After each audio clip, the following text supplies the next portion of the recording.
ಶಾಸ್ತ್ರೀಯತೆಯನ್ನು ಕಳ್ಕೊಳ್ತಾ ಇದೆ ಅನ್ನೋ. ಈ ಗುಡಿಗಾರರು ಅಂದ್ರೆ ಯಾರು? ಅವ್ರ ಕೆಲಸ ಅಂದ್ರೆ ಗುಡಿಗಾರರು ಅಂದ್ರೆ ಆಗಿನ ಕಾಲಕ್ಕೆ ಮಂಟಪ ಕೊಟ್ಟವ್ರೆ ಅವ್ರ ಕೊಡುಗೆ ಬಹಳ ಜಾಸ್ತಿ ಇರ್ತದೆ. ಅದೊಂದು ದೊಡ್ಡ ಕುಟುಂಬನಲ್ಲಿ ಇದೆ. ರಾಜ್ಯ ಪ್ರಶಸ್ತಿಯಿಂದ ತಗೊಂಡು ಕಲಾವಿದರು ಇದ್ದಾರೆ. ಅದಾದ್ಮೇಲೆ ಅಂದ್ರೆ ನೀವು ಮಧ್ಯದಲ್ಲಿ ಯಕ್ಷಗಾನ ಕೂಡ ನೀವು ಮಾಡಿ. ನಮ್ಮ ಮನೆಯಿಂದ ಬರೇ 2 ಕಿಲೋಮೀಟರ್ನಲ್ಲಿ ಗುಂಡ್ಬಾಳ ಅಂತ ಇದೆ. ಅದು ಯಕ್ಷಗಾನ ಕಾಶಿ ಅಂತಲೇ ಕರೀತಾರೆ. ಏಪ್ರಿಲ್ ಮೇದಲ್ಲಿ ರಜೆ, ಹಾಗಾಗಿ ಅಲ್ಲಿ ನನಗೆ ಯಕ್ಷಗಾನ ಹುಚ್ಚು ಶುರುವಾಗೋಯ್ತು. ನನಗೆ ಮೊದಲಿಂದ ಯಾರನ್ನ ಹುಚ್ಚಿದ್ದಕ್ಕೇನೋ ಗೊತ್ತಿಲ್ಲ, ನಾನು ಒಂದು ಯಾಕೆ ಪಾತ್ರ ಮಾಡಬಾರ್ದು ಹಿಂಗೆ. ಶಾಸ್ತ್ರೀಯವಾಗಿ ಕಲೀಲೇ ಇಲ್ಲ ನೋಡೇ ಕಲ್ತದ್ದು. ಶಾಸ್ತ್ರೀಯವಾಗಿ ಕೊನೆಗೂ ಕಲೀಲಿಲ್ಲ ನಾನು. ಈಗ ಅದು ಒಂದು ರೀತಿ ಕಮರ್ಷಿಯಲ್ ಆಗಿ ಏನೇನೋ ಆಗಿದೆ. ಅದು ಯಾವಾಗ ಟ್ರ್ಯಾಕೆ ಬರ್ತದೆ ನಮಗೆ ಬಿಟ್ಟು ವಿಚಾರ ಅಲ್ಲ. ಬಟ್ ಅದು ಒಂದೊಂದ್ಸಲ ಬೇಜಾರಾಗ್ತದೆ.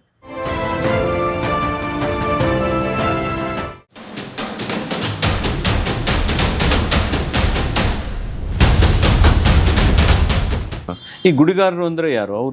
ಅವ್ರ ಕೆಲಸ ಅಂದ್ರೆ ಗುಡಿಗಾರರು ಅಂದ್ರೆ ಆಗಿನ ಕಾಲಕ್ಕೆ ಮಂಟಪ ಕೊಟ್ಟವ್ರೆ ಅವರು ಈಗ ನೀವು ಕಾಷ್ಟಶಿಲ್ಪ ಅಂತ ನಾವು ಮೂರ್ತಿ ಎಲ್ಲ ಮಾಡ್ತೀವಲ್ಲ, ಮೇಜರ್ ಕೆಲಸ ಅವ್ರದ್ದು ಅದು. ಮತ್ತೆ ಬಾಸಿಂಗ ತಯಾರು ಮಾಡೋದು ಅವ್ರು ನಿಜವಾದ ಗುಡಿಗಾರರ ಕೆಲಸ ಅಂಥದ್ದು. ಅವ್ರಿಗೆ ಗುಡಿಗೆ ಬೇಕಾದ ಈ ಕಂಬ ಅದನ್ನೆಲ್ಲ ಅದಕ್ಕೆಲ್ಲ ಬೇಕಾದ ಕೆತ್ತನೆ ಮಾಡೋರು ನಿಜವಾಗಿ. ಅದು ಕಟ್ಟಿಗೆ ಮೇಲಿನ ಕೆತ್ತನೆ ಸಾಮಾನ್ಯ ಆ ಕಡೆ ಗುಡಿಯ ನಿರ್ಮಾಣದಲ್ಲಿ ದೊಡ್ಡ ಹೌದು ಕಲೆಯ ಮೂಲಕ ಅವ್ರ ಕೊಡುಗೆ ಬಹಳ ಜಾಸ್ತಿ ಇರ್ತದೆ. ಅದೊಂದು ದೊಡ್ಡ ಕುಟುಂಬನಲ್ಲಿ ಇದೆ. ಅವ್ರ ಕುಮಟ ಇವನ್ ಕವಲಕ್ಕಿಯಲ್ಲಿ ಕೂಡ ಇದೆ. ಅವ್ರು ಇವನ್ ಅದರಲ್ಲಿ ರಾಜ್ಯ ಪ್ರಶಸ್ತಿಯಿಂದ ತಗೊಂಡು ಕಲಾವಿದರು ಇದ್ದಾರೆ, ಇವತ್ತು ಮುಂದುವರಿಸಿದ್ದಾರೆ. ಬಟ್ ನಾನಲ್ಲೂ ನೋಡುದು, ನನಗೆ ಬೇಕಾದ್ಮೇಲೆ ಹೆಕ್ಕೊಂಬಂದ್ಕೊಂಡು ಪ್ರಾಕ್ಟೀಸ್ ಮಾಡೋದು. ಧೈರ್ಯ ಬಂದ್ಮೇಲೆ ಯಾರ್ದಾರು ಮನೆಗೆ ಅದನ್ನ ಸರಿ ಅಂತ ಹೋಗೋದು. ಈ ರೀತಿ ಬಾಲ್ಯ ಮತ್ತು ಇಲ್ಲಿವರೆಗಿನ ಹಂತ ಅಂದ್ರೆ ನೀವು ಉಪನ್ಯಾಸದ ಜೊತೆಗೆ ಈ ರೀತಿಯ ಒಂದು ಕಲಾ ಸರಸ್ವತಿ ಸೇವೆ ಅಲ್ಲಿ ಪ್ರಾರಂಭವಾಯ್ತು. ಅದಾದ್ಮೇಲೆ ಅಂದ್ರೆ ನೀವು ಮಧ್ಯದಲ್ಲಿ ಯಕ್ಷಗಾನ ಕೂಡ ನೀವು ಮಾಡಿ. ಹೊಸತೋಟ ಮಂಜುನಾಥ ಭಾಗವತರ ಒಂದು ಸಂಪರ್ಕ ನಿಮಗೆ. ಸೊ ಅದ್ರ ಬಗ್ಗೆ ಸ್ವಲ್ಪ ತಿಳಿಸ್ಕೊಡಿ. ಯಕ್ಷಗಾನ ಏನಂದ್ರೆ ನಮ್ಮನೆಯಿಂದ ಬರೇ 2 ಕಿಲೋಮೀಟರ್ನಲ್ಲಿ ಗುಂಡ್ಬಾಳ ಅಂತ ಇದೆ. ಅದು ಯಕ್ಷಗಾನ ಕಾಶಿ ಅಂತಲೇ ಕರೀತಾರೆ. ಬಹುಶಃ ಜಗತ್ತಿನ ಯಾವ ರಂಗಮಂದಿರದಲ್ಲಿಯೂ ಸತತ 6 ತಿಂಗಳ ಅದು ಬೆಳಗಿನ ತನಕ ಪ್ರಯೋಗ ಆಗುವ ಯಾವ ನಾಟಕವೂ ಇಲ್ಲ, ಯಕ್ಷಗಾನವಿಲ್ಲ, ಯಾವುದೂ. ಬಟ್ ಅಲ್ಲಿ ನಮ್ಮನೆ ಹತ್ರಕ್ಕೆ ಸುದೈವಕ್ಕೆ ಅಲ್ಲಿ ಹರಕೆ ಆಟಗಳು ಎಷ್ಟಂದ್ರೆ ಇನ್ನೂ 10 ವರ್ಷ ಪೆಂಡಿಂಗ್ ಇರುವಷ್ಟು ಹರಕೆ. ಅದು ಎಲ್ಲಿಂದ ಬರ್ತದೆ ಹೇಗೆ ಬರ್ತದೆ ಅಂತ ನನಗೆ ಗೊತ್ತಿಲ್ಲ. ಆಂಜನೇಯ ಸ್ವಾಮಿ ದೇವಸ್ಥಾನ ಅಲ್ಲಿ ಯಕ್ಷಗಾನ ಸೇವೆ ದಕ್ಷಿಣ ಕನ್ನಡದಲ್ಲಿ ಇದೆ. ಆದರೆ ಬೇರೆ ಕಡೆ ಆಟ ಆಡ್ತಾರೆ. ಮೇಳಗಳು ಸಾಕಷ್ಟಿದೆ. ಇಲ್ಲಿ ಈಗ ನಾವು ನಾಮಾಂಕಿತ ಕಲಾವಿದರು ಕೆರೆಮನೆ ಶಿವರಾಮ ಹೆಗಡೆ, ರಾಷ್ಟ್ರ ಪ್ರಶಸ್ತಿ ಸಾಲಿನಲ್ಲಿ ಹಿಡಿದು ಚಿಟ್ಟಾಣಿ ರಾಮಚಂದ್ರ ಹೆಗಡೆ ಅಥವಾ ಮಾಬಲ ಹೆಗಡೆಯರು, ಶಂಭು ಹೆಗಡೆಯರು, ಇಂಥ ಸಾಕಷ್ಟು ಕಲಾವಿದರು, ಗೋಡೆ ನಾರಾಯಣ ಹೆಗಡೆಯರು, ಇಂಥ ಎಷ್ಟೋ ಕಲಾವಿದರ ಹೆಸರನ್ನು ನಾವೀಗ ಕೇಳ್ತೇವಲ್ಲ, ಅದು ಎಷ್ಟೋ ಭಾಗವತ ನಾನು ಹೇಳಿದ ಭಾಳ ಕಡಿಮೆ. ಅಥವಾ ಪ್ರತಿಯೊಂದು ಕಲಾವಿದರು ಉತ್ತರ ಕನ್ನಡದವನು, ಇವನ್ ಗಣಪತಿ ಭಟ್ ಕಣ್ಣಿ ಅವ್ನು ನಮ್ಮ ಸ್ಟೂಡೆಂಟು. ಅಂಥವ್ರು ಎಲ್ಲ ಕಲ್ತಿದ್ದು ಕೂಡ ಗುಂಡ್ಬಾಳದಲ್ಲಿ. ಎಲುಗುಪ್ಪ ಈಗಿನ ಭಾಳ ಮಾರ್ಕೆಟಲ್ಲಿರುವ ಒಂದು ಸ್ತ್ರೀ ವೇಷಧಾರಿ. ಇಂಥವ್ರು ನೀವು ಯಾರೇ ಒಬ್ಬನು ತಗೊಳ್ಳಿ, ಅವನು ಗುಂಡ್ಬಾಳದಲ್ಲಿ ಹೆಜ್ಜೆ ಕಟ್ಟಲಿಲ್ಲ ಅನ್ನೋ ಮಾತೇ ಇಲ್ಲ. ಅವನು ಪ್ರಾರಂಭದ ದಿನಗಳಿಗೆ ಪಾಠಶಾಲೆ ಅದು. ನನಗೇನಾಗ್ತದೆ, ನಮ್ಮನೆ ಕೇಳ್ತಾ ಇತ್ತು ಅದು ಮೈಕೋ. ಅನೇಕ ಹರಕೆ ಹೊತ್ತವರು ನಮ್ಮ ಮನೆಗೆ ಬರುವವರು ನೋಡುವುದು ಕೂಡ ಒಂದು ಹರಕೆ ಇರ್ತಿದ್ದಲ್ಲ, ನಮಗೆಲ್ಲ ಗೊತ್ತೇ ಇಲ್ಲ ಅದು. ವರ್ಷಕ್ಕೊಂದಿನ ಆಂಜನೇಯನಿಗೆ ಕಾಯಿ ಬಡಿಸ್ಕೊಂಡು ಆಟ ನೋಡಿ ಬೆಳಗ್ಗೆ ಬರುವುದು ಅವರು. ಅದೊಂದು ಹರಕೆ ಮಾಡಿಸೋದು ಒಂದು ಹರಕೆ. ಹಾಗೇನು ನೋಡೋರೆಲ್ಲ ಹೆಚ್ಚು ಜನ ನಮ್ಮ ಮನೆ ಬರೋದು. ಯಾಕಂದ್ರೆ ಮಧ್ಯವರ್ತಿ ಸ್ಥಳ, ಯಾಕಂದ್ರೆ ಬಸ್ ಇಲ್ಲ, ಇನ್ನೊಂದು ಏನೇನೂ ಇಲ್ಲ, ಕಾಡು ರಸ್ತೆ ಕೂಡ ಈಗಾಗಿದೆ. ಅಂದ್ರೆ ಆವಾಗಿನ ಕಾಲದಿಂದನೂ ಸತತವಾಗಿ ಆಗ 165 ದಿವಸ ನಡೀತಾ ಇತ್ತು. 6 ತಿಂಗಳು ಈಗಲೂ 6 ತಿಂಗಳು. ಅದಕ್ಕೂ ಮೊದಲು ನನಗೆ ಗೊತ್ತಿಲ್ಲ, 2 ತಿಂಗಳು ಇತ್ತಂತೆ. ಈಗ ಹರಕೆ ಹೆಚ್ಚಾದಂಗೆ ಈಗ 6 ತಿಂಗಳಾಗಿದೆ. ಅದ್ರ ಜೊತೆಗೆ ನಮ್ಮನೆ ಬರೋರ್ನೆಲ್ಲ ನಾವು ಮಡ್ಲು ಸೂಡಿ ಅಂತ ಕರಿತೇವೆ ನಾವು. ಅದ್ರ ಸೂಡಿ ಬೆಳಕಿನಲ್ಲಿ ಕರ್ಕೊಂಡು ಹೋಗೋದಲ್ಲಿ ಟಾರ್ಚ್ ಗಿರ್ಚಿನ ಕೇಳಬೇಡಿ. ಮಡ್ಲು ಸೂಡಿ ಅಂದ್ರೆ ತೆಂಗಿನ ಕಟ್ಟುವುದು, ಅದಕ್ಕೆ ಬೆಂಕಿ ಒಣಗಿದ ತೆಂಗಿನ ಗರಿಗೆ, ಅದು ಬಹಳ ಖುಷಿ. ಅದನ್ನ ಒಂದು ಇಲ್ಲಿ ಇಟ್ಕೊಳ್ಳೋದು, ಅದು ಮುಂದೆ ಅದು ನಂದಿದ್ರೆ ಅದು ಬೇಕು. ನಾವು ಒಂದು ದೊಡ್ಡ ಸೈನಿಕರಂಗೆ ಅವ್ರನ್ನ ಕರ್ಕೊಂಡು ಹೋಗೋರು ನಾವು. ಎಲ್ಲಿ ಬಾಲ್ಯದಿಂದ ಏನೋ 5ನೇಕ್ಕಿಂತ ಮೊದಲು ಇರ್ಬೋದು, ನಂಗೆ ನೆನಪೇ ಇಲ್ಲ ಅದು. ಆಗಿಂದ ನಮ್ಮ ಕೆಲಸ ಏನಂದರೆ, ಆಗ ಹೆಚ್ಚು ಕಮ್ಮಿ ಏಪ್ರಿಲ್ ಮೇದಲ್ಲಿ ರಜೆ, ಹಾಗಾಗಿ ಅಲ್ಲಿ ನನಗೆ ಯಕ್ಷಗಾನ ಹುಚ್ಚು ಶುರುವಾಗೋಯ್ತು. ಅವ್ರನ್ನ ಕರ್ಕೊಂಡು ಹೋಗ್ತಾ ಅಲ್ಲಿ ಒಂದು ನನಗೆ ಮೊದಲಿಂದ ಯಾರನ್ನ ಹುಚ್ಚಿದ್ದಕ್ಕೇನೋ ಗೊತ್ತಿಲ್ಲ, ನಾನು ಒಂದು ಯಾಕೆ ಪಾತ್ರ ಮಾಡಬಾರ್ದು ಹಿಂಗೆ. ಆಗ ಅಲ್ಲಿ ಈಗೆಲ್ಲ ನಿಂತಿದೆ. ಯಕ್ಷಗಾನದಲ್ಲಿ ನಿಜವಾಗಿ ಒಂದು ಕೋಡಂಗಿ ಅಂತ ಒಂದು ಪಾತ್ರ ಬರ್ತದೆ. ಅವನು ಗಣಪತಿ ಪೂಜೆ ಮಾಡಿ, ಕೋಡಂಗಿ ವೇಷ, ಗಣಪತಿ ಪೂಜೆ ಮಾಡಿ ಆರತಿ ಮಾಡಿ ಒಳಗೆ ಬರೋದು. ಅವ್ನ ಕೆಲಸ ಅಷ್ಟೇ. ಬಂದು ಕೊಂಡ್ರು ಆಯ್ತು, ಬಂದು ನಿಂತ್ಕೊಂಡ್ರು ಆಯ್ತು, ಏನು ಮಾಡ್ರು ನಡೀತದೆ. ನಾನು ದಿನಾಲು ಚೌಕಿ ಮನೆಗೆ ಹೋಗಿ ಕೂತ್ಕೊಳ್ಳೋದು, ಬಣ್ಣ ಹಚ್ಚು ಹಿಂಗೆ ಮಾಡ್ಕೊಂಡು. ತಮ್ಮ ಇವತ್ತು ಕೋಡಂಗಿ ಮಾಡ್ತೀರೋ, ನನಗೇನೋ ದೊಡ್ಡ ಪಾತ್ರ ಕೊಟ್ಟಂಗೆ ಅಡ್ಡಿ ಹೇಳೋದು, ಅವ್ರಿಗೆ ಕೊಟ್ಕೊಡ್ತಾರೆ, ಹೋಗೋದು, ಪೂಜೆ ಮಾಡೋದು, ಒಳಗೆ ಬರೋದು ಆಯಿತು. ಕೊನೆಗೆ ಈ ಹತ್ಯಹರಿಶ್ಚಂದ್ರ ಇಂಥದ್ದೆಲ್ಲ ಲೋಹಿತಾಶ್ವಾದ ಇದು ಬೇಕಾಗ್ತದೆ. ತಮ್ಮ ಇದು ನೀನು ಎಂಥದ್ದಿಲ್ಲ, ಅಲ್ಲಿ ಹೋದ್ರಾಯ್ತು, ಅಲ್ಲಿ ಅವ್ರು ಮಾತಾಡ್ತಾರೆ, ನಿನಗೆ ತಿಳಿದಷ್ಟು ಹೇಳಿದ್ರಾಯ್ತು, ಅಲ್ಲಿ ಹಾವೆಲ್ಲ ಕಚ್ಚಿತಲ್ಲಿ ನಿಮ್ಮ ಮನಗೋರಾಯ್ತು, ಇದೆಲ್ಲ ಕತೆ ಹೇಳ್ಕೊಡೋರು. ಸಣ್ಣ ಹುಡುಗ ನಾನು, ಅದು ಆ ಪಾತ್ರ ಮಾಡಿ ಒಳಗೆ ಬರೋದು. ಹೀಗೆ ಒಂದೊಂದೇ ಪಾತ್ರ ಕೊಡ್ತಾ ಹೋದ್ರು.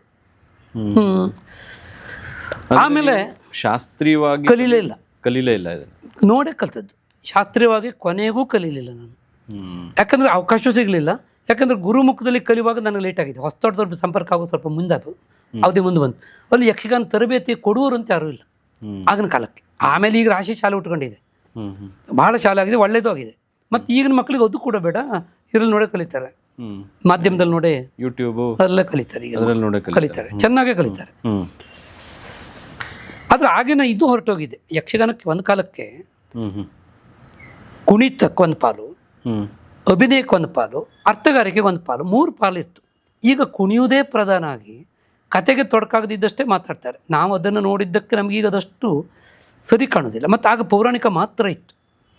ಈಗ ಅದು ಒಂದು ರೀತಿ ಕಮರ್ಷಿಯಲ್ ಆಗಿ ಏನೇನೋ ಆಗಿದೆ. ಅದು ಯಾವಾಗ ಟ್ರ್ಯಾಕೆ ಬರ್ತದೆ ನಮಗೆ ಬಿಟ್ಟು ವಿಚಾರ ಅಲ್ಲ, ಬಟ್ ಅದು ಒಂದೊಂದ್ಸಲ ಬೇಜಾರಾಗ್ತದೆ. ಈಗೆಲ್ಲ ಹೋಗ್ತಾ ಇದೆ ನೋಡಿದವರಿಗೆ ಅದು ಈ ಶಾಸ್ತ್ರೀಯತೆಯನ್ನು ಕಳ್ಕೊಳ್ತಾ ಇದೆ ಅನ್ನುವಂಥ ಒಂದು ದುಃಖ ನಿಮಗಿದೆ. ಇದೆ, ಖಂಡಿತ ಇದೆ. ಹಾಗಾಗಿ ನಮ್ಗೇನು ಅಷ್ಟೆಲ್ಲ ಹೇಳಿದ್ರು ಅದನ್ನ ತಡಿಲಿಕ್ಕೆ ನಾವು ಯಾರು ಅಲ್ಲ. ಹಾಗೆ ಅದನ್ನ ನೋಡದೇ ಇರೋದು ಅಷ್ಟೇ. ಪೌರಾಣಿಕ ಇದ್ದಲ್ಲೂ ನೋಡುದು. ಈಗ ಅಂತ ಬಂದ್ಬಿಟ್ಟಿದ್ದೇನೆ. ಆ ಗುಂಡ್ಬಾಳು ಆಂಜನೇಯ ದೇವಸ್ಥಾನದಲ್ಲಿ ಯಾವ ದಿವಸದಿಂದ ಯಾವ ದಿವಸದವರೆಗೆ 6 ತಿಂಗಳು ಯಕ್ಷಗಾನ? ಅದು ಒಂದು ದಶಮಿ ಇದೆ, ನನ್ನ ಸರಿಯಾಗಿ ನೆನಪಿಲ್ಲ ಅದು. ಮತ್ತೊಂದು ಯಾವುದೋ ದಶಮಿಗೆ ಮುಕ್ತಾಯ ಆಗ್ತದೆ ಅದು ಹೆಚ್ಚು ಕಡಿಮೆ. ಈಗ ಡಿಸೆಂಬರ್ ಎಂಡು, ಅದು ಇದರ ಪಂಚಾಂಗ ಪ್ರಕಾರ ಬೇರೆ ಇದೆ ಅಂತ ಒಂದು ದಶಮಿ. ಅದು ಜೂನಿಗೆ ಅಂದ್ರೆ 6 ತಿಂಗಳ ಕೊನೆಗೆ ಇನ್ನೊಂದು ಯಾವುದೋ ಮುಕ್ತಾಯ ಆಗ್ತದೆ. ಪ್ರತಿದಿನ ಕೂಡ ಯಕ್ಷಗಾನ ನಡೆಯುತ್ತೆ. ನೋಡ್ಲಿಕ್ಕೂ ಕೂಡ ಜನ, ನೋಡ್ಲಿಕ್ಕೆ ಒಂದೊಂದ್ಸಲ ಇರುವುದು ಇಲ್ಲ. ಅರ್ಕೆದಾರ ಕೂಡ ಎಲ್ಲಿಂದೋ ದುಡ್ಡು ಕಳಿಸ್ತಾನೆ, ಮುಗಿದೋಗ್ತದೆ. ಯಾಕಂದ್ರೆ ಸರೌಂಡಿಂಗ್ ಅದು ಇದ್ದವ್ರಿಗೆ ಎಷ್ಟು ದಿನ ಅಂತ ನೋಡ್ತಾರೆ. ಮತ್ತೆ ಈಗೀಗ ಬಹಳ ಕಡಿಮೆ ಆಗಿದೆ. ಮೊದಲೊಂದು ಕಾಲದಲ್ಲಿ ನಮಗೆ ನಂಬ್ತಾ ಇರಲಿಲ್ಲ. ಒಟ್ಟು ದೊಡ್ಡ ಗದ್ದೆ ಬೈಲಿನಲ್ಲಿ ಈ ಚಿಟ್ಟಾಣಿನೋ ಕೆರ್ಮನಿಯವರೋ ಯಾರು ಬರ್ತಾರೆ ಅಂದ್ರೆ ಕೈಕಾಲು ಹಾಕ್ಲಿಕ್ಕೆ ಆಗ್ತಾ ಇರಲಿಲ್ಲ. ಅಷ್ಟು ಪ್ರೇಕ್ಷಕ ಸ್ಟಾರ್ ಕಲಾವಿದರು. ಅವರು ವರ್ಷಕ್ಕೆ ಅವರನ್ನು ಮೇಳಕ್ಕೆ ಹೋಗಿ ನೋಡ್ಬೇಕಂದ್ರೆ ದುಡ್ಡು ಕೊಡಬೇಕು.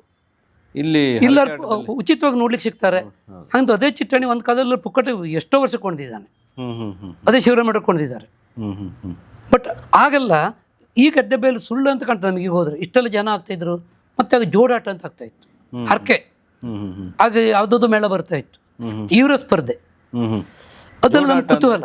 ಇಲ್ಲೂ ಒಂದು ರಂಗಸ್ಥಳ, ಅದೇ ರೀತಿ ಆಚೆಗೊಂದು ರಂಗಸ್ಥಳ. ಆ ಮೇಳನೇ ಬೇರೆ, ಪ್ರಸಂಗ ಒಂದೇ. ಅಂದ್ರೆ ಇಲ್ಲಿ ಹಾಡಿದ ತಕ್ಷಣ ಅಲ್ಲೂ ಹಾಡ್ತಾರೆ. ಒಟ್ಟಿಗೆ ಹಾಡುವುದೇ ಇಲ್ಲ. ಅದೇ ಒಂದೊಂದ್ಸಲ ಗೊಂದಲ ಕಾರಣ ಆಗ್ತಿತ್ತು ಅಲ್ಲಿ. ಯಾಕಂದ್ರೆ ಸ್ಪರ್ಧೆ, ಇವನು ಹೆಚ್ಚು ಕುಣಿತಾನೋ ಅವನು ಹೆಚ್ಚು ಕುಣಿತಾನೋ, ಒಂಥರ ಕಣ್ಣಿಗೆ ಹಬ್ಬ. ಆದರೆ ಅದು ಒಂದೇನೋ ಒಂದು ಹರಕೆ ಅದು. ಆದ್ರೆ ಅದು ಅಂಥ ಸುಖದ ಇದಲ್ಲ, ಸೌಹಾರ್ದಯುತವಾಗಿ ಆಗೋದು ಕಡಿಮೆ. ಒಟ್ಟಾರೆ ಬೆಳಗಾಗ್ತಾ ಇತ್ತು ಅಷ್ಟೇ. ನನಗೆ ವೈಯಕ್ತಿಕವಾಗಿ ಹಾಗೆ ಗುಂಡ್ಬಳದಲ್ಲಿ ಈ ಕೆಲವು ಸುಧನ್ವಾರ್ಜುನದಂಥ ಪ್ರಸಂಗಗಳಲ್ಲಿ ಅವ್ರ ಜೊತೆ ಒಂದಿಷ್ಟು ಕಾವಲು ಪಡೆ ಅರ್ಜುನನ ಸೈನಿಕರು ಇವರೆಲ್ಲ ಹೋಗ್ಬೇಕಾಗಿತ್ತು. ಪ್ರದ್ಯುಮ್ನ, ಅನುಸಾಲ್ವ, ಇಂಥ ಪಾತ್ರಗಳು. ಮತ್ತು ಕೆಲಸ ಎಂಥದ್ದಿಲ್ಲ, ಹೋಗೋದು ಅರ್ಜುನ ಜೊತೆ ಹೋಗೋದು, ಅದು ಸುಧನ್ವನ ಜೊತೆ ಯುದ್ಧ ಮಾಡೋದು, ಒಳಗೆ ಹೋಗೋದು, ಇಷ್ಟೇ. ಸ್ವಲ್ಪ ಆಗ ಪ್ರಮೋಷನ್ ಅಂಥ ಪಾತ್ರಗಳು ತಗೊಳ್ಲಿಕ್ಕೆ ಅನ್ಕಿದ್ರು. ಯಾಕಂದ್ರೆ ನಾನು ಅಲ್ಲೇ ಕುಣಿತಾ ಇದ್ದೆ ಹಿಂದ್ಗಡೆ. ನಮಗೆ ಮಕ್ಕಳು ಚಡ್ಡಿ ಹಾಕೊಳ್ಳೋದು, ಹಂಗೆ ಹಾಕೊಳ್ಳೋದು, ಅವ್ರು ಹೆಂಗೆ ಬರ್ತಾರೆ ನಮ್ಗೆ ತಿಳಿದಂಗೆ ಕುಣಿತಾ ಇರೋದಲ್ಲಿ. ಅವ್ರಿಗೆ ಅದು ಗೊತ್ತಿತ್ತು, ಇವ ಕುಣಿತಾ ಇರ್ತಾನೆ, ಯಾರು ಮಾಡ್ಕೊಂಡು ಮುಂದೆ ಹೋಗ್ಕೊಂಡು ಬರಲಿ ಅಂತ ಅಷ್ಟೇ, ಮತ್ತೇನಿಲ್ಲ. ಹೀಗೆ ಸಾಗ್ತು. ಬಟ್ ನನಗೆ ಆಮೇಲೆ ನಾನು ಉದ್ಯೋಗಕ್ಕೆ ಹೋದ್ಮೇಲೆ ಅದು ಆಗಲಿಲ್ಲ. ಆದರೆ ನಾನು ತಿಳ್ಕೊಂಡಿರೋ ಪ್ರಕಾರ ನಿಮ್ಮ ಬಗ್ಗೆ ಸ್ವಲ್ಪ, ಒಂದು ಸಮಯದಲ್ಲಿ ನೀವು ನಿರ್ಧಾರ ಮಾಡ್ತೀರಾ ಈ ಯಕ್ಷಗಾನದಲ್ಲಿ ನಾನು ಇನ್ನು ಕುಣಿಯೋದಿಲ್ಲ, ಅದ್ರ ಬಗ್ಗೆ ಹೇಳಿ. ನಿಮಗೆ ಒಂದು ನೀವು ನಿಶ್ಚಯಕ್ಕೆ ದೃಢ ನಿರ್ಧಾರಕ್ಕೆ ಬರ್ತೀರಾ, ಇವತ್ತಿನಿಂದ ನಾನು ರಾತ್ರಿ ವೇಷ ಹಾಕೋದಿಲ್ಲ, ನಾನು ಉಪನ್ಯಾಸಕನಾಗಿ ಮುಂದುವರಿತೇನೆ. ಮತ್ತು ನನ್ನ ಕಲಾ ಸೇವೆ ಈ ಅರ್ಥಗಾರಿಕೆಯಲ್ಲಿ ಅಥವಾ ಇದರಲ್ಲಿ ಡ್ರಾಯಿಂಗಲ್ಲಿ ಚಿತ್ರ ಬಿಡಿಸೋದ್ರಲ್ಲಿ ನಾನು ಮುಂದುವರಿತೀನಿ ಅಂತ ನೀವು ಒಂದು ಟೈಮಲ್ಲಿ ಡಿಸೈಡ್ ಮಾಡ್ತೀರಿ. ಹೌದು. ಸೊ ಅದು ಹೇಗೆ, ಆ ರೀತಿ ಒಂದು ಇದು ನಿರ್ಮಾಣ ಹೇಗಾಯಿತು, ಆ ರೀತಿ ಒಂದು ಪರಿಸ್ಥಿತಿ ಹೇಗೆ ಬಂತು? ಹಾಂ, ಅಲ್ಲಿ ನನಗೆ ಯಕ್ಷಗಾನದ ಹುಚ್ಚು ಭಾಳ ಇದ್ದದ್ರಿಂದ ಹೊಸತೋಟದ ಒಡನಾಟ ಆಯಿತು. ನಮ್ಮನೇಲಿ ಒಂದು 3-4 ತಿಂಗಳು ಉಳಿತಾ ಇದ್ರು. ಹೊಸತೋಟ ಮಂಜುನಾಥ ಭಾಗವತರು ಸೂಕ್ಷ್ಮವಾಗಿ ನನ್ನನ್ನು ಗ್ರಹಿಸ್ತಾ ಇದ್ರು. ಅವರು ನಮ್ಮ ಮನೆ ಪರಿಸ್ಥಿತಿನವ್ರಿಗೆ ಅರ್ಥ ಆಗ್ತಾ ಇತ್ತು. ಅವರು ಅವಧೂತರದು, ಅವ್ರಿಗೆ ಮತ್ತೇನಿಲ್ಲ. ಅವ್ರು ಹೋಗೋದೇ ಕೆಲವೇ ಮನೆಗೆ. ನಮ್ಮ ನಿಸರ್ಗ, ನಮ್ಮದು ಪ್ರತ್ಯೇಕ ಮನೆ, ಹಾಗಾಗಿ ಅವರಿಗೆ ಹಿಡಿಸ್ತಿತ್ತು ಅದು. ನಾವೇ ಒಂದು ಸೇರಿ ಒಮ್ಮೆ ಚಿಟ್ಟಾಣಿಗೆ ಷಷ್ಠಬ್ದಿ ಮಾಡುವಾಗ ಇವರನ್ನು ಕಾಂಟ್ಯಾಕ್ಟ್ ಆಗಿ 94ರಲ್ಲಿ. ಆಗ ಅವ್ರನ್ನ ಕರ್ಕೊಬಂದೆ. ಇಲ್ಲಿ ಉಳ್ಕೊಳ್ಬೋದು ಈಗ ಅರ್ಥದಲ್ಲಿ ಹೇಳಿದ್ರು ಅವರು, ಖಂಡಿತ ಬನ್ನಿ, ನೀವು ನಿಮ್ಮದೇ ಮನೆಯಲ್ಲಿ ತಿಳ್ಕೊಂಡು ಬನ್ನಿ, ಇಲ್ಲಿ ಪರಿಸರ ಚೆನ್ನಾಗಿದೆ ನಿಮ್ಗೆ. ನೀವು ಅವರೇ ಹೇಳಿದ್ರು. ಅವ್ರು ಯಾಕಂದ್ರೆ ಬೆಳಿಗ್ಗೆ ವಾಕಿಂಗ್ ಹೋಗೋರು ಅವರು. ಅದೆಲ್ಲ ನೋಡಿಕೊಂಡು ಇದು ಸುಮಾರು ಘಟ್ಟದ ಮೇಲೆ ನನಗೆ ಉಂಟು, ಅಲ್ಲಿ ಯಾವುದಾದ್ರು ಮನೆ ಹೆಸರು ಹೇಳಿದ್ರು ನನಗೆ. ಆ ಥರ ಇಲ್ಲಿ ವಾತಾವರಣ ಅದೇ, ನಿಮ್ಗೆ ಅಡ್ಡಿಲ್ಲಾದ್ರೂ ಉಳ್ಕೊಳ್ಳಿ ಭಾಗವತ್ರಿ, ಏನೂ ತೊಂದರೆ ಇಲ್ಲ, ನಮಗೂ ಯಕ್ಷಗಾನ ಹುಚ್ಚದೆ ಹೇಳಿ ಅವರು ಉಳ್ಕೊಳ್ತಾಯಿದ್ರು. ಉಳ್ಕೊಂಡಾಗ ಅವ್ರು ಹೇಳ್ತಾಯಿದ್ರು, ಯಾಕಂದ್ರೆ ನಾನು ಈ ಚಿಟ್ಟಾಣಿ ಜೊತೆಗೆ ಹೀಗೆ ಪಾತ್ರ ಮಾಡ್ತಾ ಚಿಟ್ಟಾಣಿ 94ರ ಒಡನಾಟ ತೀರಾ ಹತ್ತಿರ ಆಗಿಬಿಟ್ಟೆ ಚಿಟ್ಟಾಣಿ. ಕೊನೆಗೆ ನನ್ನನ್ನು ಅನೇಕ ಪಾತ್ರಗಳಿಗೆ ಹೀಗೆ ಕುಣಿತ ಸ್ವಲ್ಪ ಇದ್ರ ಕಲಾವಿದ ಆಗದಿದ್ರು ಒಂದು ಪಾತ್ರಕ್ಕೆ ಸಾಕೋಳು ಮಟ್ಟಕ್ಕೆ ಬೆಳೆದೆ. ನಂದೇ ಅದು ವೇಷಭೂಷಣ ಇನ್ನೊಂದೆಲ್ಲ ಮಾಡಿಕೊಂಡು ನನಗೆ ಹಾಗಂತ ಮುಕ್ತಾಯ ಇದಕ್ಕೆ ತೊಂದರೆ ಆಗೋದಿಲ್ಲ. ನಿಜವಾದ ಇದಕ್ಕೆ ನಡೆಗೇನು ಸಾಕ್ತಾ ಇದ್ದಷ್ಟು ಕಲಿತೆ. ಮನೆಯಲ್ಲೇ ಕುಣಿದು ಆಗ ಈಗ ವೇಷ ಮಾಡಿ ಕಲಿತೆ. ಅದ್ರ ಪರಿಣಾಮ ಏನಾಯಿತು, ಈ ಚಿಟ್ಟಾಣಿ ಅವನು ಆಗ 60ರ ನಂತರ ಅವನು ಸ್ವಂತ ನಿಮ್ಮ ಒಡನಾಟ ಅವ್ರ ಜೊತೆ ತುಂಬಾ ಆತ್ಮೀಯವಾಗಿದ್ದರಿಂದ ನೀವು ಏಕವಚನದಲ್ಲಿ ಹೌದು ಚಿಟ್ಟಾಣಿ ಅಂತ ಕರೆಯುವುದು. ಅವನು ನನಗೆ ಹಾಗೆ ಕರೆಯುವುದು. ಅಂದರೆ ಅಷ್ಟು ಆತ್ಮೀಯತೆ ಇತ್ತು. ಆತ್ಮೀಯತೆ ಬಂತು ಕೊನೆಗೆ. ಅವರಿಗೆ ಅವ್ರಿಗೆ ಬೇಕಾದ್ರೆ ಇವರಿಗೆಲ್ಲ ಎಷ್ಟಾದ್ರು ಹೆಲ್ಪ್ ಮಾಡಬೇಕು, ಪಾಪ ಭಾಳ ಮುಗ್ಧರಿದ್ದಾರೆ. ಹಾಗಾಗಿ ನಾನು ಅವ್ರು ನನ್ನ ಭಾಳ ಭರವಸೆ ಬಂದದ್ದು, ಇವರಿಗೆ ಇಷ್ಟೆಲ್ಲ ಸವಲತ್ತುಗಳಿದೆ, ಇವರಿಗೆ ಯಾರು ಏನೂ ಮಾಡಿಕೊಡ್ಲಿಲ್ಲ ಅಂತ ಒಬ್ಬ ಕಲಾವಿದ, ಅಷ್ಟು ದೊಡ್ಡ ಕಲಾವಿದನಿಗೆ. ಕೊನೆಗೆ ನಾನು ಇಲ್ಲಿ ಬೆಂಗಳೂರಿನಲ್ಲೆಲ್ಲ ಕೇಳಿದೆ. ರಾಜ್ಯ ಪ್ರಶಸ್ತಿ ಸ್ವಲ್ಪ ಮೊದಲೇ ಬಂದಿತ್ತು. ಸ್ವಲ್ಪ ರಾಜ್ಯ ಪ್ರಶಸ್ತಿ ಹೌದು, ಪದ್ಮಭೂಷಣ ಬರುವಾಗ ನಂದು ಕೊಡುಗೆಕ್ಕಿಂತ ನಂದು ದಾಖಲೆಗಳು ಬೇಕಷ್ಟೇ ಮಾಡಿದೆ ನಾನು ಅಲ್ಲಿವರೆಗೆ. ಚಿಟ್ಟಾಣಿಗೆ ಏನೇನು ಇದು ಬೇಕೋ ಅದೆಲ್ಲ ಬರುವಾಗ ಅವನಿಗೆ ಫೈಲ್ ತಯಾರು ಮಾಡಿಕೊಡೋ ಕೆಲಸ ನಂದು. ಫೈಲು ಇದಕ್ಕೆ ಪದ್ಮಭೂಷಣಕ್ಕೆ ಮಾಡಿದ್ದಲ್ಲ ನಾನು. ಅದು ಮಾಡಿದ ಉದ್ದೇಶ ಅಂದರೆ ಅವರಿಗೆ ಸೆಂಟ್ರಲ್ ಗೌರ್ಮೆಂಟಿಂದ ಮಾಶಾಸನ ಬರ್ತದೆ ಕಲಾವಿದರಿಗೆ. ಇಲ್ಲಿ ಬಂದು ಕೇಳಿದೆ ಸಂಸ್ಕೃತಿ ಇಲಾಖೆಯಲ್ಲಿ. ಇಲ್ಲೊಂದು ಯಕ್ಷ ದೇಗುಲ ಅಂತ ಇಲ್ಲೊಬ್ಬರು ಮೋಹನ್ ಹೊಳ್ಳ ಅಂತ ಇದ್ದಾರೆ ಬೆಂಗಳೂರಿನಲ್ಲಿ. ಅವರು ನನಗೆ ಚಿಟ್ಟಾಣಿಯನ್ನು ಭಾಳ ಹಚ್ಕೊಂಡವರು. ಇಲ್ಲ ನೀವು ಮಾಡ್ಕೊಬನ್ನಿ, ಫೈಲ್ ರೆಡಿ ಮಾಡ್ಕೊಬನ್ನಿ, ಎಲ್ಲ ಪೇಪರ್ ಕಟ್ಟಿಂಗ್ಸು ಅವ್ರು ಇಲ್ಲಿವರೆಗೆ ಎಲ್ಲ ಇದಿದ್ದರೆ ಮಾಡಿಸುವ ಅಂತ ಹೇಳಿದರು. ಅದ್ರ ಪರಿಣಾಮ ಅದೆಲ್ಲ ಡಾಕ್ಯುಮೆಂಟ್ಸ್ ಎಲ್ಲ ಮ್ಯಾಕ್ಸಿಮಮ್ ಆಗಲೂ ಕೂಡ ಇಂಥದ್ದು ಯಾವುದು ಮಾಧ್ಯಮಗಳಿಲ್ಲ. ಎಲ್ಲ ಜೆರಾಕ್ಸ್ ಅಂಗಡಿಗೆ ಹೋಗ್ಬೇಕು, ಸರ್ಟಿಫಿಕೇಟ್ಗಳನ್ನು ಇದು ಮಾಡಬೇಕು, ತರಬೇಕು. ಆ ಥರ ಮಾಡ್ತಾ ಚಿಟ್ಟಾಣಿಗೆ ಮಾಶಾಸನ ಬಲಿಕ್ಕೆ ಚಾಲು ಆಯಿತು ಆಗಿನ ಕಾಲದಲ್ಲಿ. ಅವನಿಗೆ ಆಶ್ಚರ್ಯ ಆಯಿತು, 4,000 ಬರ್ತದೆ ಅವನಿಗೆ ತಿಂಗಳು, ಏನು ಮಾಡ್ತಿದ್ರು. ಹಾಗಾಗಿ ಒಂದು ನನ್ನ ಮೇಲೆ ಅತಿಯಾದ ಒಂದು ನಂಬಿಕೆ ಬಂತು. ಮತ್ತು ಅವನಿಗೆ ಏನಾದರೂ ಆಟಕ್ಕಾದ್ರೆ ಬಿಳ್ಳಿ ಎಲ್ಲ ಮಾತಾಡ್ಕೊಡೋದು, ಅವನ ಕಾಗದ ಪತ್ರ ವಿಷಯ, ಅದು ಇದು ಬ್ಯಾಂಕ್ ವಿಷಯ ಎಲ್ಲ ಅವ. ಯಾಕಂದ್ರೆ ಅವನಿಗೆ ಏನು ಗೊತ್ತಿಲ್ಲ, ಅಷ್ಟು ಮುಗ್ದ. ಅವನ ದುರುಪಯೋಗನೂ ಒಂದು ಪ್ರಮಾಣದಲ್ಲಿ ಆಗಿರ್ಬಹುದು. ಮೊದಲೇ ನೀವು ಕಲಾ ಸೇವೆ ಅಲ್ಲದೆ ಕಲಾವಿದ್ರ ಸೇವೆ ಒಂದೊಂದು ಪ್ರಮಾಣದಲ್ಲಿ ಸ್ವಲ್ಪ ಹೆಚ್ಚಾಗೋಯ್ತು ಅಂತ ಕಾಣ್ತದೆ ಒಂದೊಂದ್ಸಲ. ಯಾಕಂದ್ರೆ ನಮ್ಗೆ ಆಗ ಮನೆ ಬದಿಗೆ ಹೋಗೋದು ಕಡಿಮೆ ಆಗ್ತದೆ. ಮನೆ ಕಡೆ ಇದು ಸ್ವಲ್ಪ ನಾವು, ಯಾಕಂದ್ರೆ ನನಗಾಗ ಅನಿಸ್ತಾ ಇತ್ತು, ನಾವು ಕೌಟುಂಬಿಕವಾಗಿ ಇರಬೇಕಾದವನು ಇಷ್ಟೆಲ್ಲ ಈ ಕಡೆ ಬಂದರೆ ಹೆಂಗೆ ಹೊಸದೊಡ್ಡ ಭಾಗತ್ರ ಅದೇ ಪಾಯಿಂಟ್ ರೇಸ್ ಮಾಡ್ತಾರೆ. ಒಂದು ದಿವಸ ನಾನು 3 ಗಂಟೆ ರಾತ್ರಿವರೆಗೆ ಎಲ್ಲೋ ಆಟ ಕೊಂಡು ಬರೋದು, ಚಿಟ್ಟಾಣಿ ತೊಂದರೆ ಆಗ್ತದೆ, ಯಾವುದೋ ಪಾತ್ರ ಮಾಡಿ ಬರೋದು, ವೇಷಭೂಷಣ ಕಳಚಾಕೋದು, ನಿದ್ದೆ ಮಾಡೋದು, ಬೆಳಗ್ಗೆ ಶಾಲೆ ಮತ್ತೆ ಹೋಗ್ಬೇಕು. ಮನೆ ಬದಿಗೆಲ್ಲ ಆರಾಮಿಲ್ಲಾದ್ರೂ ಯಾರೂ ಇಲ್ಲೋದಿಲ್ಲ, ಇನ್ನೊಂದು ಇರೋದಿಲ್ಲ. ಅವ್ರು ಒಂದಿನ ಕೂರ್ಸ್ಕೊಂಡು ಹೇಳಿದ್ರು, ಕೇಳ್ಬೇಡಿ ನಿಮ್ಗೆ ಯಕ್ಷಗಾನ ಎಂತ ಆಗೋದು ಅದೇ ಕೇಳಿದ್ರು. ಎಂಥದ್ದು ಇಲ್ಲ, ನನಗೆ ಹುಚ್ಚು ಓದ್ಬಿಟ್ರಿ, ನಿಮ್ಗೆ ಅದ್ರ ಬಿಡ್ಲಿಕ್ಕೆ ಪೂರೈಸ್ತದೆ ಯಾಕೆ ಹೇಳಿದ್ರು. ಅವ್ರಿಗೂ ಬೇಜಾರಾಗದೆ. ಯಾಕಂದ್ರೆ ನಾನೊಬ್ಬ ಯಕ್ಷಗಾನದವನಾಗಿ ಯಕ್ಷಗಾನಕ್ಕೆ ಇಷ್ಟೆಲ್ಲ ಇದು ಮಾಡಿದವನಾಗಿ ಯಕ್ಷಗಾನ ಮಾಡಬೇಡಿ ಹೇಳೋದು ಹೆಂಗೆ. ಅಷ್ಟೇ ಅಲ್ಲದೆ ಅವರು ಯಕ್ಷಗಾನ, ಹೌದು ಯಕ್ಷಸಂತ, ಅವ್ರು ಯಕ್ಷಸಂತ ಇದು ಅದನ್ನು ಹೇಳ್ಕೊಂಡ್ರು ಅವರು. ನಾನೊಬ್ಬ ಯಕ್ಷಗಾನದಲ್ಲೇ ಇದ್ಕೊಂಡು ಯಕ್ಷಗಾನದ ವಿರುದ್ಧ ಮಾತಾಡೋದೇ ತಪ್ಪು, ಅದು ನಿನ್ನ ಪರಿಸ್ಥಿತಿ ನೋಡಿದ್ರೆ ನಿನ್ನ ಯಕ್ಷಗಾನ ಬಿಡು ಹೇಳೋದು ನನಗೆ ಅನಿವಾರ್ಯ ಅಂದರು. ಹೌದು, ಇದೊಂದು ಮುಖ ಹೌದು ಅಂತ ಕಾಣ್ತೀವಿ ನನಗೆ. ಯಾಕಂದ್ರೆ ಮನೆ ಕಡೆ ಲಕ್ಷ ಹಾಕ್ಲಿ. ಹೌದು, ಮನೆ ಕಡೆ ಲಕ್ಷ ಹಾಕಿ. ಎರಡನೇದಾಗಿ ನಾನು ಹೈಸ್ಕೂಲ್ನಲ್ಲಿ PUC ಯಲ್ಲಿ ಜವಾಬ್ದಾರಿ ಭಾಳ ಉಳಿತದೆ. ರಿಸಲ್ಟು, ಪೇಪರ್ ನೋಡಬೇಕು, ಮಕ್ಕಳಿಗೆ ನೋಟ್ಸ್ ಬುಕ್ಕನ್ನು ಆಗೆಲ್ಲ ಇದು ಮಾಡಲೇಬೇಕು. ಏನಾದ್ರು ಕಾಟಾಚಾರ ಮಾಡ್ಲಿಕ್ಕೆ ಆಗೋದಿಲ್ಲ, ಯಾಕಂದ್ರೆ ನಮ್ಗೆ ಅನ್ನ ಕೊಟ್ಟರೆ ಮುಖ್ಯ, ಇದನ್ನು ನಾವು ಮರಿಬಾರ್ದು. ಇಷ್ಟೆಲ್ಲ ಜವಾಬ್ದಾರಿ ಇದ್ದುಕೊಂಡು ನಾನು ಈ ಥರ ಇದು ಮಾಡ್ತಾ ಉಳಿದ್ರೆ ಒಂದು ಪ್ರಮಾಣದಲ್ಲಿ ನನ್ನಿಂದ ಇದು ಆಗ್ಬೋದು. ಹಾಗಾಗಿ ಒಂದು ನಿರ್ಧಾರ ಮಾಡಿಬಿಡುವ. ಆಮೇಲೆ ಇನ್ನೊಂದು ಘಟನೆ ನಡೀತು. ಒಂದು ಅಮೆರಿಕಕ್ಕೆ ಹೋಗೋದೊಂದು ಇದಿತ್ತು, ಪ್ರಪೋಸಲ್ಲು. ಅದ್ರಲ್ಲಿ ನನ್ನ ಹೆಸರು ಕೂಡ ಇತ್ತು. ಎಷ್ಟಂದ್ರೆ ನಾನು ಎಷ್ಟು ನಂಬ್ಕೊಂಡಿದ್ದೆ ಅಂದರೆ ಸರ್ಕಾರದ ವತಿಯಿಂದ ಅಲ್ಲ, ಯಾವುದೋ ಖಾಸಗಿ ವಲಯ. ಅವರಿಗೆ ನಾನು ಮುಖ್ಯ ಅಲ್ಲ, ಚಿಟ್ಟಾಣಿ ಕರೆಸೋದು ಮುಖ್ಯ ಆಗಿತ್ತು. ನಾನು ಚಿಟ್ಟಾಣಿ ಜೊತೆ ಇರೋದ್ರಿಂದ ನನ್ನನ್ನು ಹಾಕೊಂಡಿದ್ರು ಅವರು. ಆಮೇಲೆ ನನಗೆ ಗೊತ್ತಿಲ್ಲ, ಅದ್ರ ಭಯಂಕರ ಲಾಬಿ ನಡೆದೋಯ್ತು. ಆಮೇಲೆ ಅವ್ನು ಕರ್ಕೊಂಡು ಹೋಗ್ಬೇಕು, ಇವ್ನು ಕರ್ಕೊಂಡು ಹೋಗ್ಬೇಕು, ಅವನ ನೆಂಟ್ರು ಯಾರನ್ನ ಕರ್ಕೊಂಡು ಹೋಗ್ತಾರೆ, ಇವ್ನು ಕರ್ಕೊಂಡು ಹೋಗ್ತಾರೆ.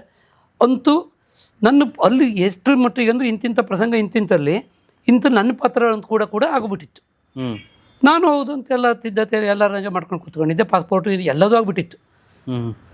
ವೀಸಾ ಬರೋ ಟೈಮಿಗೆ ಆ ಲಿಸ್ಟ್ನಲ್ಲಿ ನನ್ನ ಹೆಸರಿಲ್ಲ. ಶಾಕ್ ಹೊಡೆದಂಗೆ ಆಯ್ತು ನನಗೆ. ಇಲ್ಲಾದ್ರೂ ಬೇಜಾರಲ್ಲಿ ತಪ್ಪಿಸಿದವರು ಹೇಳಲಿಲ್ಲ, ಚಿಟ್ಟಾಣಿನೂ ಹೇಳಲಿಲ್ಲ. ಚಿಟ್ಟಾಣಿ ಒಂದು ವಿಷಯ ಅಷ್ಟು ಗೊತ್ತಿತ್ತಿಲ್ಲ, ನನಗೆ ಗೊತ್ತಿಲ್ಲ. ಕೊನೆಗೆ ಕೇಳಿದೆ, ಅದು ನೀನು ಹೇಳೋದು ಹೆಂಗೆ ಮಾರಾಯ, ನೀನು ಎಷ್ಟು ಗಟ್ಟಿ ನಂಬ್ಕೊಂಡು ಬಿದ್ದಾವೆ. ನಾನು ಹೇಳಿದೆ, ಯಾವಾಗಾರು ಹೇಳಬೇಕಲ್ಲ ನೀವು, ಸ್ವಲ್ಪ ಮೊದಲು ನಾನು ಮಾನಸಿಕವಾಗೂ ರೆಡಿ ಆಗ್ತಾಯಿತ್ತು. ಹಾಗಾಗ ಅದ್ರ ಟೈಮ್ಗೆ ಹೊಸ್ತೋಟದವ್ರು ಹಿಂಗೆ ಹೇಳಿದ್ದು, ಎರಡು ಕೂಡು ಬಂತು.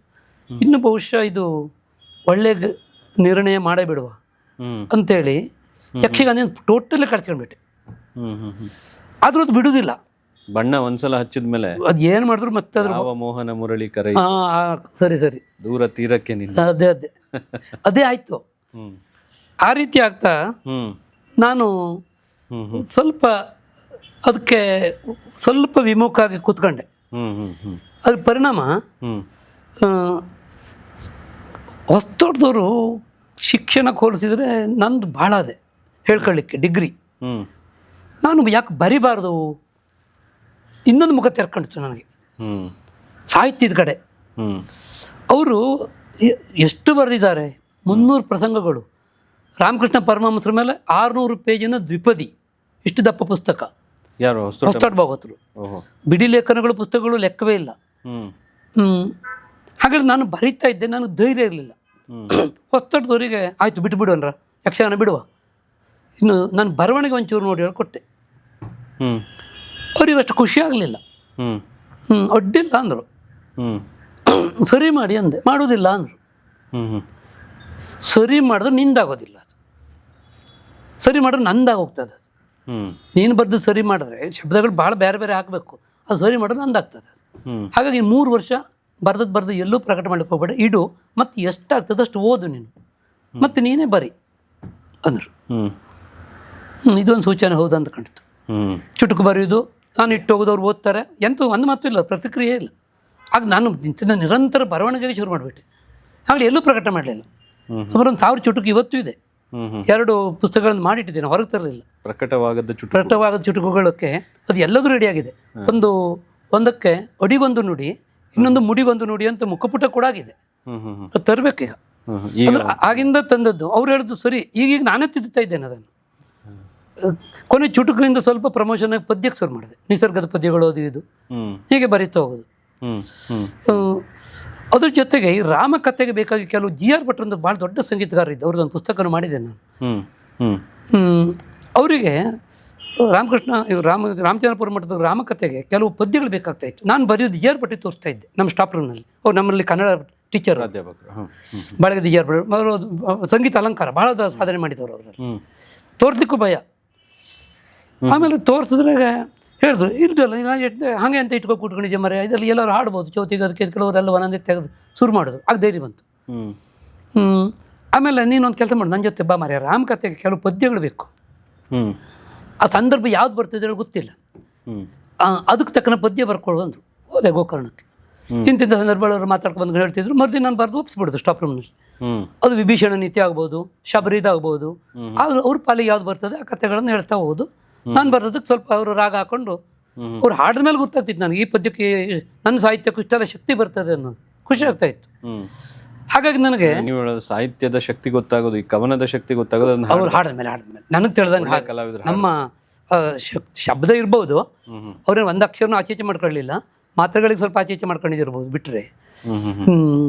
ಉಳಿದಂತೆ ನಾನು ಬರ್ದದ್ಕಿಂತ ನನಗೆ ಗೊತ್ತಾದಂಗೆ ಅವರು ಆ ಹಾಡು ಶಕ್ತಿ ಮೇಲೆ ಇದು ಬದುಕ್ತದೇನೋ ಅಂತ ನನ್ನ ಅನಿಸಿಕೆ. ಅದು ಹ್ಮ್ ಸಾಮೂಹಿಕವಾಗಿ ಹೆಂಗ ಗೊತ್ತಿಲ್ಲ, ನಿಮಗೆ ಹೆಚ್ಚು ಇಂಥದ್ದು ಒಡನಾಟ ಇದ್ದವರಿಗೆ ಗೊತ್ತಾಗ್ತದೆ ಅದು. ಹ್ಮ್ ಹ್ಮ್ ಹಾಗಾಗಿ ಬರಿತಾ ಒಂದು ಕವನ ಸಂಕಲನ ಆಯಿತು ಅದು. ಹ್ಮ್ ಹ್ಮ್. ನನಗೆ ಒಂದು ಲೆಕ್ಕದ ಜಿ ಆರ್ ಭಟ್ರು ಇವರು ಹೊಸ್ತೋಟದವ್ರು ಒಂದು ಉಪಕಾರ ಮಾಡ್ದಂಗೆ. ಇಲ್ಲ ನಾನು ಬರೀತೇನೆ ಇರಲಿಲ್ವ ನನಗೆ ಗೊತ್ತಿಲ್ಲ, ನನಗೆ ಸಾಹಿತ್ಯ ಆಗಿ ನೀವು ಬರ್ಲಿಕ್ಕೆ ಆಗ್ತಾನೆ ಇರಲಿಲ್ಲ. ಸೊ ಹೀಗೆ ಕವನಗಳನ್ನ ಬರೆದ್ರಲ್ಲ, ಇದು ಯಾವ್ದಕ್ಕೆ ಈ ತರ ಈ ಗಣೇಶ ಚತುರ್ಥಿಗೆ ಮತ್ತೆ ಹೌದು, ನಾನು ಸಂದರ್ಭಕ್ಕೆ ತಕ್ಕಂತೆ ಬರೀತಾ ಹೋದೆ ನಿಜವಾಗಿ. ಅಂದರೆ ಗೊತ್ತು, ನಾನಾಗಿ ಇಂಥ ಸಿಚುವೇಶನ್ಗೆ ತಕ್ಕಂಗೆ ಬರ್ಕೊಡುವಂತ ಸ್ವಲ್ಪ ಈ ಕವಿ ವಲಯದಲ್ಲಿ ಹಾಡು ವಲಯದಲ್ಲಿ ಗೊತ್ತಾಯ್ತು. ಆ ಸಂದರ್ಭಕ್ಕೆ ತಕ್ಕನ ಬರ್ಕೊಡ್ತೇನೆ. ಈಗ ಒಂದು ಗುರುಗಳು ಒಂದು ಮನೆಗೆ ಬರ್ತಾರಂದ್ರೆ ಅವ್ರ ಮನೇನು ಇನ್ವಾಲ್ವ್ ಮಾಡಿ ಒಂದು ಪದ್ಯ ಬರೆದು ಬಿಡ್ತೇನೆ. ಕಡೆಗೆ ಒಂದು ಗುರುಗಳೇ ಕೇಳಿದ್ರು, ಇದು ಈ ಮನೆಗೆ ಬರ್ದಂಗೆ ಕಾಣ್ತದೆ ಈ ಪದ್ಯ, ಹಾಡಿದ ಮೇಲೆ ಗೊತ್ತಾಯ್ತು ಅದು. ನಾನು ಬರ್ಕೊಡ್ತಾ ಇದ್ದೆ. ನನಗೇನೋದೇನು ಅಷ್ಟು ಯಾಕೋ ಅಷ್ಟು ಕಷ್ಟ ಅನಿಸೋದಿಲ್ಲ ಆಗಿತ್ತು. ನಾನು ಸ್ವಲ್ಪ ದ್ವಿಪದಿ ಅಂತ್ಯ ಮತ್ತು ಅಂತ್ಯ ಪ್ರಾಸದ ಹುಚ್ಚು. ಅಂತ ಭಾವಗೀತೆಗಳನ್ನು ಬರೆದಿದ್ದೇನೆ, ಸ್ವಲ್ಪ ಪರಿಣಾಮನೂ ಆಗಿದೆ. ಆದರೆ ಇದನ್ನು ಭಾಳ ಬೇಗ ಬರೆದು ಕೊಡ್ತೇನೆ. ಬೇರೆ ಬೇರೆ ಸಂಗೀತ ಶಿಕ್ಷಕರೆಲ್ಲ ಇದ್ದವರು ನನ್ನ ಹತ್ರ ಕೇಳೋರು, ಇವತ್ತು ಧನ್ವಂತರಿ ಉತ್ಸವ ಇದೆ, ಒಂದು ಪದ್ಯ ಬರ್ಕೊಡ್ತೀರಾ? ಜಾನಪದ ಶೈಲಿಯಲ್ಲಿ ಬರ್ಕೊಟ್ರೆ ಚಲೋದು. ಅದು ಎಷ್ಟು ಕಡೆ ಹಾಡಿದ್ರು ಒಬ್ಬರು ಯಲ್ಲಾಪುರದವರು, ಶಿವರಾಮ್ ಭಾಗವತ್ ಅಂತ, ಭಾಳ ದೊಡ್ಡ ಗಾಯಕ. ಗೋಪಾಲಕೃಷ್ಣ ಭಾಗವತ್ ಅಂತ ಧಾರವಾಡದ ಒಬ್ಬರು ಇವರು ಸಂಗೀತ ಶಿಕ್ಷಕರು, ಅವರೆಲ್ಲ ನನ್ನ ಹತ್ರ ಬರೆಸೋರು. ಆಗಲೇ ನನಗೆ ಗೊತ್ತಾಗೋದು ಅವರು ಏನಿದ್ರು ಧನ್ವಂತರಿ ಉತ್ಸವ ಅಂದರೆ. ಧನ್ವಂತರಿ ಉತ್ಸವ ಅಂದರೆ ಎಲ್ಲೊಂದು ನಮ್ಮೂರಲ್ಲೊಂದು ಸ್ವಲ್ಪ ದೂರದಲ್ಲಿ ಧನ್ವಂತರಿ ಮೂರ್ತಿ ಇದೆ, ದೇವಸ್ಥಾನ ಇದೆ. ಅಲ್ಲಿ ಒಂದು 5 ದಿನದ ಒಳ್ಳೆ ವೈಭವದಲ್ಲಿ ಡಾಕ್ಟರ್ ಗೋಪಾಲ ಹೆಗಡೆ ಅಂತ ಒಂದು ಅವರು ಆಯುರ್ವೇದಿಕ್ ಡಾಕ್ಟ್ರು, ಅವರು ಈ ಉತ್ಸವಗಳನ್ನೆಲ್ಲ ಚೆನ್ನಾಗಿ ನಡೆಸ್ತಾರೆ. ಅವರು ಆಗ ಇಂಥದ್ದು ಒಂದಿನ ಯಕ್ಷಗಾನ, ಒಂದಿನ ತಾಳ್ಮದ್ಲೆ, ಸಂಗೀತ ಇಂಥದ್ದೆಲ್ಲ ಮಾಡ್ತಾರೆ. ಅವ್ರಿಗೇನು ಅನ್ನಿಸ್ತು, ಯಾವುದೋ ಹಾಡು ಹಾಡುವ ಬದಲು ಧನ್ವಂತರಿ ಮೇಲೆ ಒಂದು ಹಾಡು ಹಾಡುವ. ಆಗ ಬಂದು ಕೇಳ್ಕೊಂಡು ಬರ್ಕೊಂಡು ಹೋಗ್ತಿದ್ದೆ. ಅವ್ರ ಕಡೆ ಭಾಳ ಕಡೆ ಹಾಡಿದ್ದೇನೆ ನಾನು ಅಂತ ಹೇಳಿದ್ರು. ಈ ಉದಾಹರಣೆಗೆ ಆಲೆಮನೆ ಉತ್ಸವ ಅಂತ ನಡೀತದೆ ಈಗ ಶುರುವಾಗಿದೆ. ಅಲ್ಲೆಲ್ಲ ಹಾಡಿದ್ರೆ ನನಗೆ ಫೋನ್ ಮಾಡೋರು ಅವರು, ಯಾವ್ದು ಹಾಡೋ ಬದಲು ಆಲೆಮನೆಗೆ ಸಂಬಂಧಪಟ್ಟ ಒಂದು 2 ಬಾಟ್ ಕೊಡ್ರ. ಆಗ ನನಗೆ ತಿಳಿದು ಕಬ್ಬಿನ ಬಗ್ಗೋ ಇನ್ನೊಂದು ಬಗ್ಗೋ ಎಲ್ಲ ಸೇರಿಸಿ ನಾನು ಬರ್ಕೊಡ್ತೇನೆ. ಅದು ಆಮೇಲೆ ಹಾಡ್ಕೊಂಡು ಎಲ್ಲೆಲ್ಲ ಹೋಗ್ತದೆ ಅದು ಹಾಡ್ತಾ ಹಾಡ್ತಾ. ಆಲೆಮನೆ ಬಗ್ಗೆ ಒಂದು ನಿಮ್ಗೆ ನೆನಪಿದ್ರೆ ಹೇಳಿ, ಒಂದು ಕೆಲವು ಸಾಲುಗಳು. ಇಲ್ಲ, ಅದು ಆಲೆಮನೆ ಬಗ್ಗೆ ಅಂದರೆ ಈಗ ಕಳೆದ ವರ್ಷನೇ ಬರೆದಿದ್ದದು. ಕೋಣನನ್ನು ಹೊಡೆಯುತ್ತಾನೆ ರೇ ರೇ ರೇ ರೇ, ಗಾಣದಿಂದ ಬೀಳುತ್ತದೆ ಹಾಲಿನ ಧಾರೆ, ಹೀಗೆ ಪ್ರಾಸ ಮಾಡಿ ಇದು ಮಾಡೋದು. ಹೀಗಾಗಿ ಈಗ ಅದನ್ನೆಲ್ಲ ಬರಿತಾ ಒಂದು ಸಣ್ಣ ಕವನ ಸಂಕಲನಕ್ಕೆ ಸಾಕಾಗುವಷ್ಟು ಆಯಿತು. ಆಮೇಲೆ ನಾನು ಪರ್ಪಸ್ಲಿ ಕೆಲವು ಬರೆದೆ. ನಾನು ಇವರನ್ನು ತೊಡಗಿಸ್ಬೇಕು, ನಾನು ಬರೆಯೋದವ್ರಿಗೆ ಗೊತ್ತಿತ್ತು. ಅವರು ಹೇಳಿದ್ರು, ಇಲ್ಲಿ ದಸರಾ ಉತ್ಸವಕ್ಕೆ ನಿನಗೆ ಹಾಕ್ತಿದ್ದೇನೆ ಹೆಸರು, ನೀನು ಯಾವುದಾದ್ರು ಹೊಸ ಪದ್ಯಕ್ಕೆ ಬರ್ಕೊಂಡು ಬರಬೇಕು ಅಂದರು. ನಾನು ನೋಡು ಇಂಥದ್ದೊಂದು ಬರೆದಿದ್ದೇನೆ,